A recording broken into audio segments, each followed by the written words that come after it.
Perfect 2. Crushed it. Rated PG-13.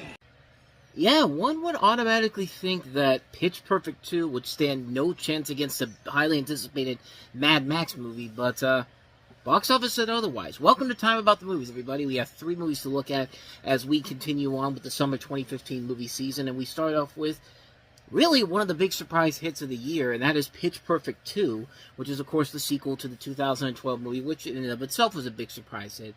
And kind of like with other comedy franchises like The Naked Gun and Austin Powers and Meet the Parents, the second movie was much more successful than the first movie was. I mean, yeah, this one made more money, I think, in its opening weekend than the first film did entirely in domestic box office. And that was unexpected overall, especially with a highly anticipated Mad Max movie coming out that same weekend. But following an incident involving Fat Amy having a wardrobe malfunction at the John F. Kennedy Center for the Performing Arts, the Barton Bellas were suspended from the circuit of a cappella performing, and in order to regain their status, the Bellas entered the international competition, a colossal task since no American team has ever won. So essentially, they've taken the Pitch Perfect series in general and have kind of turned it into the Mighty Ducks franchise, pretty much, because, yeah, this is pretty much the plot of D2 The Mighty Ducks. I mean, the Mighty Ducks had to go up against Team Iceland. I remember that because I love D2 The Mighty Ducks. That's probably my favorite one of the series. But yeah, they went up against Team Iceland in that one. And this one is pretty much just that in general. And the franchise would continue in the Mighty Ducks form because Pitch Perfect 3 followed in the same format of D3 The Mighty Ducks, in which it was a shitty threequel. But we'll get to that eventually. But yeah, like I said, the first Pitch Perfect movie was a surprisingly really good movie. It was funny, it was clever, it was brilliantly fun, it was surprisingly enjoyable to watch. It had a lot of good a cappella music, a really strong cast, a lot of really funny moments, a huge career upswing for both Anna Kendrick and Rebel Wilson at the time. And with the sequel, yeah, it's going to be hard to top what made the first film work so well. And the big question was, were they going to try to top themselves or just go for a simple cash grab? Well, honestly, it was kind of a little bit of both overall. On the whole, it's kind of a disappointment compared to the first movie, especially with how good that was. But at the same time, I still enjoyed it. I didn't hate the movie in general. They're trying to do what was done before, by upping the ante, taking the characters across the globe, while at the same time, there's parts of it that really do feel like a cash grab. And I'll start with the negatives overall, because they are pretty prominent. First off, the comedy, I think it tries a little too hard to go for the raunchy humor. I mean, way too hard. Like, they just try so hard to cram it all in there, especially with Rebel Wilson's character, who slowly but surely becomes kind of like the Alan of the Hangover series, where she just becomes so annoying, and it's not really the actor's fault, it's the way they write the character.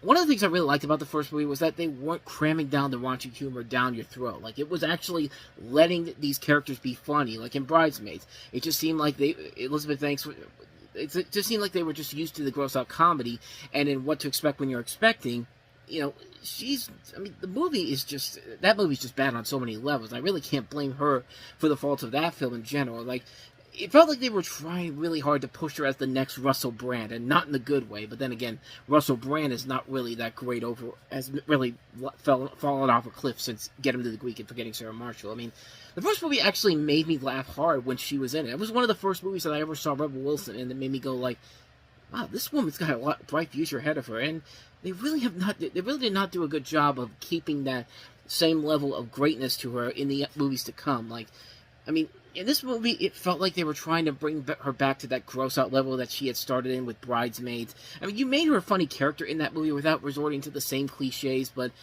I mean, why can't you just do it again here? But it's not just her when they try to throw gross-out or raunchy humor. They have a new character in here, played by, no, it's a senior Bella from Guatemala, and all she does in this movie is spots out the most pointless things about other races that have nothing to do with the situation. It's like they're really trying way too hard to throw in this humor that really does not need to be there. It's not as bad as what they did to Martin Mull on Dads, where they just have him spout out racist things every time. If you haven't seen Dads, it's that show by Seth MacFarlane that was on for like a season and just basically wasted both Peter Riegert and Martin Mull, especially Martin Mull, who, like I said nothing but racist things, and it wasn't even funny whatsoever. None of it was even funny, but this comes pretty close. I think the two most pointless running gags in the movie involve Anna Kendrick's character being somewhat sexually attracted to the female leader of the rival a cappella group, and it just goes nowhere. Anna Kendrick's much better than this, and they do absolutely nothing with it at all. But that's nothing compared to the biggest pointless running gag that just made me furious, and that's John Michael Higgins and Elizabeth Banks as the two commentators. That was just torturous because they just kept showing up. In the first movie, they were fine because they weren't all over the movie, and the few times they did show up, they were funny and tolerable. But here, they're really just obnoxious, unfunny, and just downright offensive in terms of how lazy they were trying to come up with jokes and insults, mostly with Higgins' character. These are two great seasoned character actors that can be very funny, and they're just not doing anything of noteworthiness at all. Like, I mean, it's like what happened with Steve Martin in Home. Like, he plays a dumb half-wit leader who does nothing except proclaim how better he is at everybody, and that's the joke. And I give Elizabeth Banks credit. She was the only one keeping her cool most of the time, while Higgins was the one that was really putting out the stupid lines.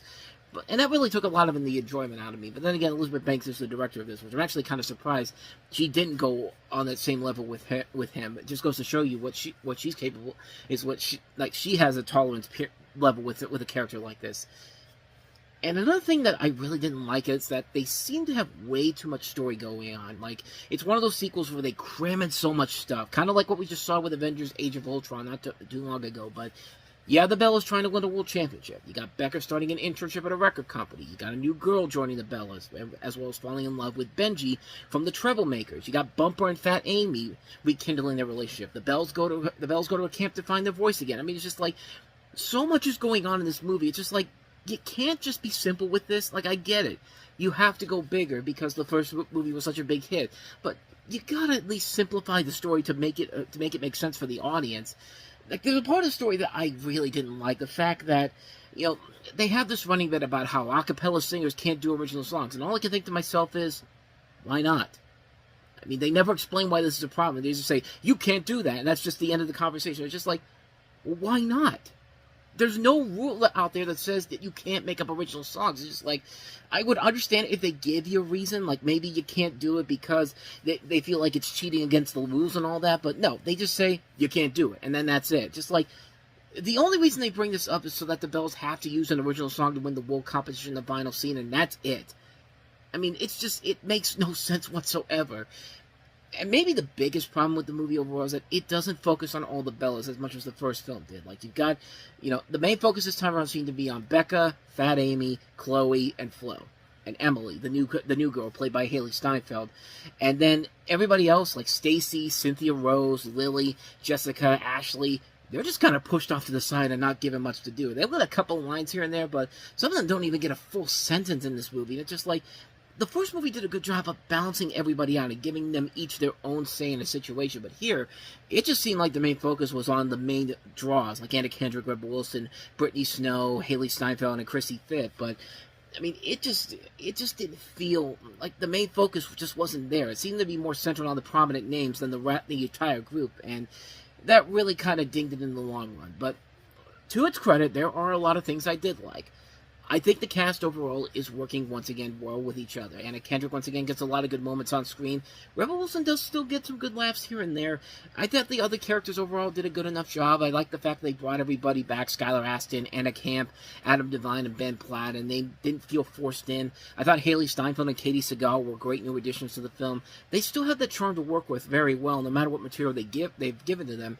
And I gotta say, I thought the cameos overall were actually pretty good. You got David Cross, who had a fun little cameo in here. The whole a cappella challenge sequence, which is basically kind of like the equivalent to the Anchorman newsroom fight, because you got all these different celebrities in here. You got several members of the Green Bay Packers from back then, Jason Jones from The Daily Show, Reggie Watts, John Hodgman, Joe Latruglio. There are actually a lot of funny cameos in here. There's a great bit with Snoop Dogg in there putting out a Christmas album, and Keegan-Michael Key's part in this was really, really funny. This bashing of hipster millennials, which, yeah, it's very funny. And when the comedy isn't focusing on the raunchy humor that much, it still works really well. I like the bits of slapstick, like when somebody gets caught in a bear trap, or when Fat Amy falls down the stairs. Like, it's funny, even if it's simplistic, you get a laugh. And once again, the music overall is really good. The a cappella music is nicely done, and the final musical number I thought was the highlight of the entire film. It was a really, really good scene, and definitely brought the movie back up to where I thought I had it before. It saves the movie from being devoid of any recommendation whatsoever. It really reminded me of Happy Feet 2, which again, it was a sequel that was inferior to the first film, but they had that great sequence, Bridge of Light, that kind of gives it an extra star. I felt like this movie did the exact same thing too. I mean, it's very much like that here. The final sequence does lift the movie back up to being worth something and turns the film around just in time. I mean, like I said, this movie really is like a mix of D2 The Mighty Ducks, Austin Powers The Spy Who Shagged Me, Rocky IV, and Happy Feet 2. D2 because it is the pitch-perfect equivalent of D2 The Mighty Ducks, where it's the American team going up against the evil international team. Austin Powers The Spy Who Shagged Me because they do try to pack on more raunchy humor than made the first film work. Rocky IV because the final sequence is about as thrilling and intense as the rest of the film could be. Happy Feet 2 because it has that great sequence to save the film from its mediocre presentation. I liked it. It's definitely got more than enough to get it a decent recommendation, but as far as a great movie on the level of the first film, you're going to be disappointed by that in the long run. It's not a huge letdown retread of the first, like Horrible Bosses 2 was, or the 2 Hangover sequels. It still has a lot of enjoyment value to it, and I think the acapella numbers still do work very well. The casting still works, and for Elizabeth Banks to come on this with a directorial debut, I thought she did a good job overall.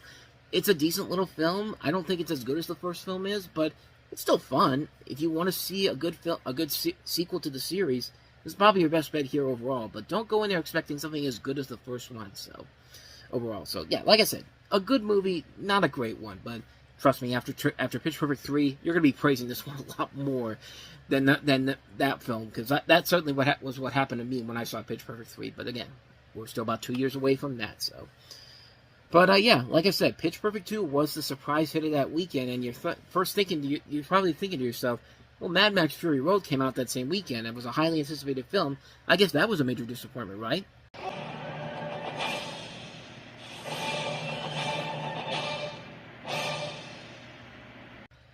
No, it's still badass. It's still pretty freaking awesome. And, yeah, George Miller easily kicks the crap out of Ridley Scott, because whenever I see a new movie of his, I get excited for it more than I do for Ridley Scott in general. I mean, not in the case of this year, because he'll have a great movie later in the year, but nowadays it's kind of like that. But this is, of course, the 4th installment of the Mad Max series, in which you have an apocalyptic story set in the furthest reaches of our planet, in a stark desert landscape where humanity is broken and almost everyone is crazed, fighting for the necessities of life. Within this world exist 2 rebels on the run who just might be able to restore order. There's Max, played by Tom Hardy, a man of action and a man of few words who seeks peace of mind following the loss of his wife and child in the aftermath of the chaos. And Furiosa, played by Charlize Theron, a woman of action and a woman who believes her path to survival may be achieved if she can make it across the desert back to her childhood homeland. And this was a movie that was in development for several years. Try 30 years. I mean, it's been 30 years since the last Mad Max movie. The earliest this thing began production was August of 1998, and they were going to shoot this in 2001. But then, of course, the 9/11 attacks happened. And so basically they said, well, we can't do that. So Mel Gibson was going to star in it, and they tried to get it back into production. They did a couple years later. And, just all these things going on behind the scenes. There was, security concerns. They were trying to film in Namibia because the United States and many other countries had tightened travel and shipping restrictions after 9/11. Then the Iraq War happened, and it was abandoned as it was considered a potentially politically sensitive film. Mel Gibson basically lost interest in the film, and so they eventually decided to hold it off altogether. Then they re-put it into production in 2009. Shooting began in 2012. They finished filming in 2012, reshot in 2013, and finally in 2015, it gets released. This makes Ghostbusters 3 seem like a walk in the park, or this basically it felt like it was going to be like the Duke Nukem Forever of movies, because it took them so long to finally get it made. And yeah, lo and behold, it probably would have been that way, except the fact that no. Not at all. It is actually a pretty damn good movie. Would I say it's a groundbreaking action movie or a game changer? I wouldn't say that, or the greatest action movie ever made, but I still really enjoyed the hell out of this movie. But there's one thing to keep in mind. When I saw this, I never saw the original Mad Max movies. It took me a long time to finally see these films. I think I finally sat down and watched all of them when I saw Furiosa about 9 years later. Yeah, it took me a long time to get to these movies. And yeah, I thought they were all very fun overall, but this movie overall, even if you've never seen the original Mad Max films, you could still enjoy this movie for a number of different reasons. But I'll talk about the stuff that I didn't like first, because there were a couple things. for me, for one thing, it really did seem like that Mad Max was second in line to Furiosa. I mean, it was another one of those movies where the movie is called Mad Max Fury Road, but it feels like the character was pushed off to the side, like the Lorax or Tom and Jerry in their respective movies. But I mean, not to say that it's a bad thing. It's well welcoming that we have a movie where we got a badass female lead again, because we haven't had that in a long, long time. Furiosa definitely has her say in the action in this. I mean, at the same time, though, it's called Mad Max, and it feels like Max is in too much of a secondary position in this movie. But to be fair, Max does his fair share of action in this movie, and if you're really going to call it Mad Max Fury Road, make sure Mad Max has as much screen time and importance to the story that the other characters do. The big thing that got to me, though, was the five girls themselves. We really don't get to know too much about them. Their characters overall are just the fact that, oh, they're the five wives of the main villain of the movie, and much of the film, they don't really do a whole lot. One of them gets killed off in the middle of the action, and she was one of the pregnant ones, and how it happens is so out of context that it makes no sense whatsoever. You know, wouldn't it make more sense to keep the pregnant wives away from the action instead of situations where they could easily get killed, like what happens to one of them in this movie? But then again, I'm putting way too much logic in this, because this doesn't really acquire a whole lot of sense or logic. But the great things about the movie, I mean, Tom Hardy and Charlize Theron, excellent as Max and Furiosa. I like Hugh Key Burns playing the great over-the-top villain, Immortan Joe, who was also the main villain in the original film. Nicholas Holt's pretty good as Nux. You got the five wives played by Rosie Huntington-Whiteley, Riley Keough, Zoe Kravitz, Abby Lee, and Courtney Eaton. Even though I did criticize their involvement, they do have good parts in this movie that do play very well. The music by Junkie XL is top-notch. The cinematography, amazing. The action sequences, incredible. This whole movie works because of the non-stop, over-the-top, spectacular filmed action sequences. This has some of the best action sequences I've ever seen in the theater. You thought the Dust Storm sequence in Ghost Protocol was great? Watch the Dust Storm sequence in this movie, and you'll be amazed at how impressive this is. Like, I mean, this is a movie that I saw in Cinemark XD. I mean, this is the perfect movie for an XD theater. Every action scene, the seat rumbles, and it made you feel like you were part of the movie. And usually XD films don't usually do that. I know IMAX films do that, D-Box seats will do that too, but I mean, it's the best feeling when you see this on a gigantic screen like I did when I first saw this. Like, I never saw the original Mad Max movies, but I have seen them since then, like I said, and I do like all of them. I even really liked Furiosa. I will say Mad Max Fury Road did feel like a lightning in a bottle moment, because when they tried to do Furiosa 9 years later, of course, that flopped them. And I do say unfortunately, because that movie was freaking awesome, man. That was another really good movie, but it just felt like the zeitgeist just wasn't there. I think they took way too long to put another Mad Max movie into production, and that's why I think Furiosa didn't do so well, but it shouldn't take away from how great that movie is. And I mean, I would say we'll get to that one, but my review for that's already up there on talking about the movie, so if you want to go check it out, that's out there. But Mad Max Fury Road, though, I did really like a lot. Even if you never saw the other Mad Max movies, you could still find a lot of value to watching this. This is still a really great movie. The characters are fun, the action's great, the story, the over-the-top feeling of it. It's a perfect example of summer escapism entertainment. It's a good, fun, silly, over-the-top popcorn action flick. I wouldn't say don't go in there expecting anything logical or anything that could hurt the sanctity of the original films if I had known what they were back then, but yeah, regardless, it's just a good, fun time overall to be had. It's a really fun film. Can't recommend it enough. Mad Max Fury Road, top-notch. Top-notch indeed. So, we've had a movie that was really great in Mad Max, a movie that was okay in Pitch Perfect 2, which means we gotta end with a big steaming pile of crap. Here's the latest from the Paranormal Activity director, Oren Peli, Area 51, which this looks totally original and not like any of his other works he has done.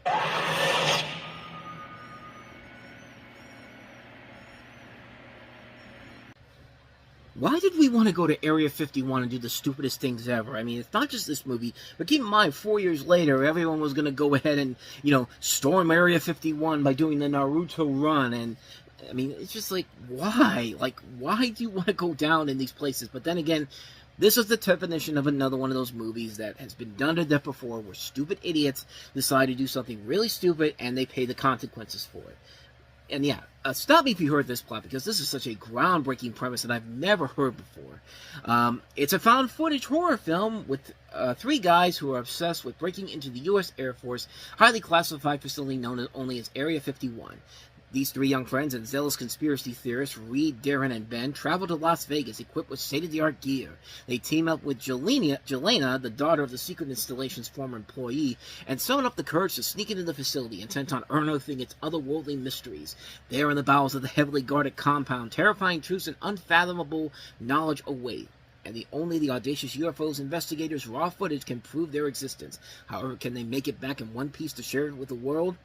No, of course not, because this is the same goddamn movie we've seen 1,000,000,006 different times. This is the same movie the same director started this trend with Paranormal Activity. This is not even the last movie the second movie that he's done it with. He also produced Chernobyl Diaries, which was Warner Brothers' attempt to try to cash in on the Paranormal Activity franchise. And what a shocker, that film didn't do so well either. This is the same studio that said, The Devil Inside, come watch this found footage movie about this exorcist, and then we won't even give you an ending. Just go to this website that doesn't exist anymore. Same company. And what a shocker. It's the same goddamn result. It's a terrible fucking movie. And it doesn't work simply because it's just a lather, rinse, repeat type of film. It's the same type of setup. You got the night vision goggles. We got those moments where you're supposed to be quiet and you see these guys being scared and all that. You see something slowly moving in the background. It's just like you see the camera shaking around here. It's just like, we are not that stupid. This trend was dead almost as soon as the last Paranormal Activity movie came out. I mean, that's how bad this movie is. Like, people just didn't give a crap anymore. There are so many other better movies they could be doing with their time with this movie, and there's nothing new to deliver here. There's nothing scary. This is the most laziest. This might be the laziest one of the bunch. I mean, keep in mind, Devil Inside was pretty lazy too, and that one had told you to go to a website to find out what happened, even though that, like I said, that website doesn't exist anymore. But this, I mean, this is just pathetic. It's just, that's the definition, that's the best way I can describe this movie. It's pathetic. And by this point, people were just sick and tired of it. There was no coming back with this franchise, with this concept anymore, because they basically cracked the code for how to make them so quickly. They're cheap to produce. They don't have any good actors involved in it, and they're just the same movie over and over and over again. But some people can make the argument, well, wait a minute, back in the 80s and 90s, I mean, this was the norm to have slasher films like this. Yes, it was, but the differences between back then and today is that they didn't have the internet back then. People still went to those Friday the 13th movies and Nightmare on Elm Street movies, even though sometimes they got worse or better. But yeah, people still went back to those movies. Nobody was coming back to these movies, especially even the Paranormal Activity movies. People were getting sick and tired of them after the third film came out. Like, the fourth film made money, but nobody was really talking about it. And we got another Paranormal Activity movie that would be the nail in the coffin for the series at that point. So yeah, it's just not worth it in the end. There's nothing about these films that are scary. There's nothing about them that they're intelligent. Like, there's nothing clever about them whatsoever. They're lazy, they're cheap to produce, and they're just not good. They're just not good movies. And it's just time to move on and do something better with your creative juices. Like, I mean, can you imagine what the people that made the original well, I would say the original Paranormal Activity, but this is one of those directors. Can you imagine if the director of Paranormal Activity 2, Christopher Landon, went on and just made the same goddamn movie over and over again? We wouldn't have gotten good stuff like Happy Death Day, or, Nobody, or what about the two guys from Catfish who did Paranormal Activity 3? You think they would have been you think their careers would have been much better if they just kept doing this over and over again? No. I mean, yeah, I think you get the idea. This is not a very good movie. This is a terrible film, and we're just sick and tired of this already. But don't worry, folks.